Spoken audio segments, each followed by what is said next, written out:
नमस्कार, खबरों की खबर में आपका स्वागत है। आम आदमी पार्टी में हाहाकार मचा हुआ है क्योंकि ईडी ने 5वां समन भेज दिया है। लेकिन मुसीबत सिर्फ इतनी ही नहीं है, बल्कि अरविंद केजरीवाल को आज तीन बड़े झटके भी लगे हैं। ऐसे ऐसे झटके जिसकी वजह से लोग कह रहे हैं कि जेल जाने से पहले ही इसकी सारी तमाम कोशिशें विफल होती चली जा रही हैं।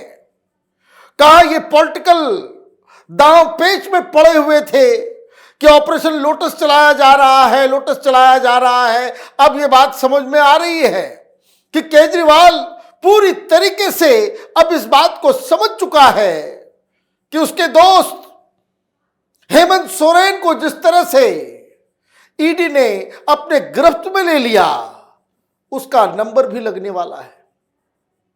दोस्त मैंने इसलिए कहा क्योंकि अब समझ में आ रहा है कि केजरीवाल जो हिंदुस्तान की राजनीति से भ्रष्टाचार को खत्म करने आया था, खुद तो भ्रष्टाचार में लिप्त हुआ ही, भ्रष्टाचारियों का वो हमराज भी बन गया है, दोस्त भी बन गया है। कैसे ईडी की नजरों से बचाया जाए, कैसे गिरफ्तारी से बचाया जाए, उसके लिए खेल भी रच रहा है।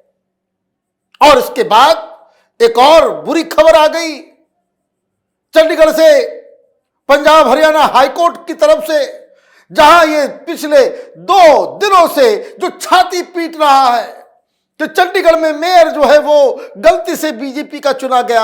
आज हाईकोर्ट की तरफ से भी एक झटका लग गया। तो आप देखिए, इंसान की जब नीयत खराब होती है तो मुसीबत एक तरफ से नहीं, चारों तरफ से आती है।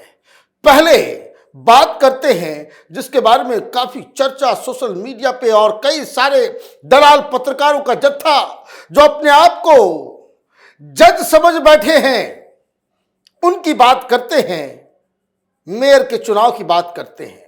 आज सुनवाई हुई, क्या नतीजा निकला? इन लोगों ने तमाम वीडियोस, आर्गुमेंट, दलीलें सब कुछ देकर के ये थक हार गए। कोर्ट में इन्होंने अपील की आम आदमी पार्टी की तरफ से कि ये जो फैसला लिया गया है इसको इमीडिएटली सस्पेंड किया जाए, मतलब फैसला लागू ना हो, फिर से चुनाव हो। लेकिन कोर्ट ने ऐसा करने से साफ मना कर दिया।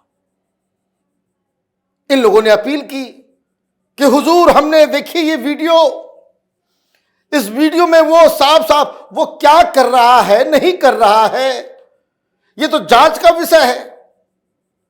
अगर 8 विधायकों ने गलतियां की हैं, उनका रिजेक्ट हुआ है, तो उसका कोई तो आधार होगा। आप वीडियो दिखा रहे हो और जो प्रिजाइडिंग ऑफिसर है उसकी कहानी अलग है, वो कुछ और बता रहा है कि वीडियो से पहले भी बहुत सारी चीजें हुई वहां पे। अब हाईकोर्ट में गए, हाईकोर्ट ने कहा अब 26 फरवरी को सुनेंगे। तो इन लोगों ने कहा कि भाई हुजूर, जब तक उस फैसले को आप निरस्त कर दीजिए। हाईकोर्ट ने मना कर दिया।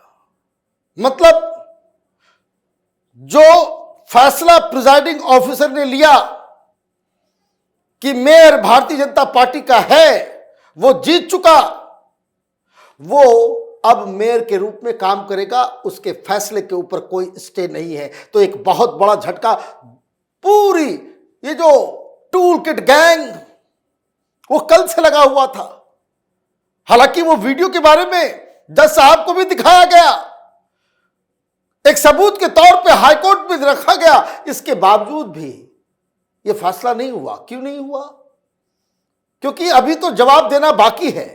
लेकिन प्रिजाइडिंग ऑफिसर वो खुद एएनआई के सामने आते हैं और उन्होंने बताया कि ये तो उल्टा चोर कोतवाल को डांटे वाली कहानी है।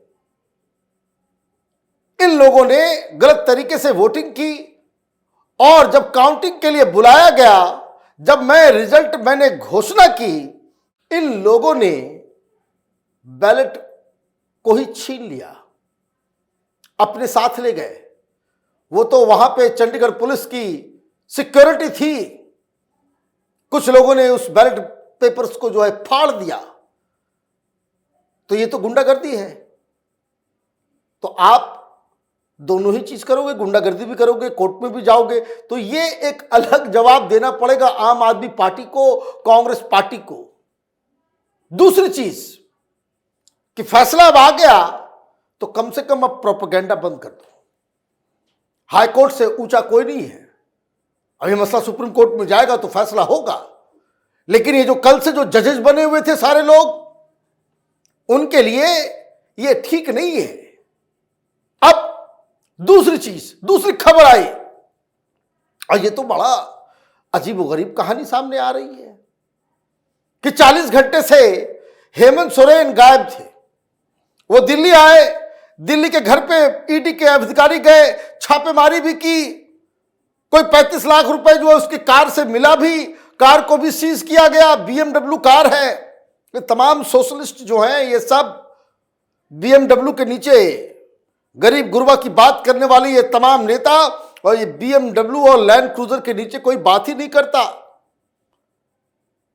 इनका चार्टर्ड प्लेन एयरपोर्ट पे इंतजार करता रहा और ईडी वहां पे इंतजार करते रहे कि भाई वापस लौटेगा तो इसी प्लेन से। लेकिन अब निशिकांत दुबे बता रहे हैं कि केजरीवाल ने अपने दोस्त हेमंत सोरेन को दिल्ली से गायब करवाया ताकि ईडी पकड़ न सके। आप ये बताइए कि किस तरह का व्यक्ति है ये। अच्छे लोगों को राजनीति में लाना जरूरी है, ईमानदारी बहुत जरूरी है, भ्रष्टाचार को मैं खत्म करूंगा। और देखिए, ईडी के समन से भाग रहे एक आरोपी को तुम बचाने की कोशिश करते हो। यह अलग केस होगा कि जब इसकी तहकीकात होगी, जब इसके बारे में बातचीत होगी, तो यह भी जानना जरूरी होगा कि भाई केजरीवाल ने उसकी आखिर मदद क्यों की। क्या उसको मालूम था कि जो हश्र हेमंत सोरेन का होने वाला है वही हश्र अरविंद केजरीवाल का भी होने वाला है। अभी तो वहां पार्टी टूट रही है, लेकिन यहां आम आदमी पार्टी में हाहाकार मचा हुआ है। सारे लोग रांची की तरफ एक टक लगा करके देख रहे हैं आम आदमी पार्टी के नेता कि शाम तक उनको गिरफ्तार किया जाता है या नहीं किया जाता है। और अगर गिरफ्तारी हो गई, रात भर केजरीवाल मीटिंग करता रहेगा कि अब उसकी बारी आ गई। पिछली बार ही उसको समझ में आ गया था कि ईडी उसको पकड़ के लेके जाने वाली है। लेकिन दिक्कत क्या है?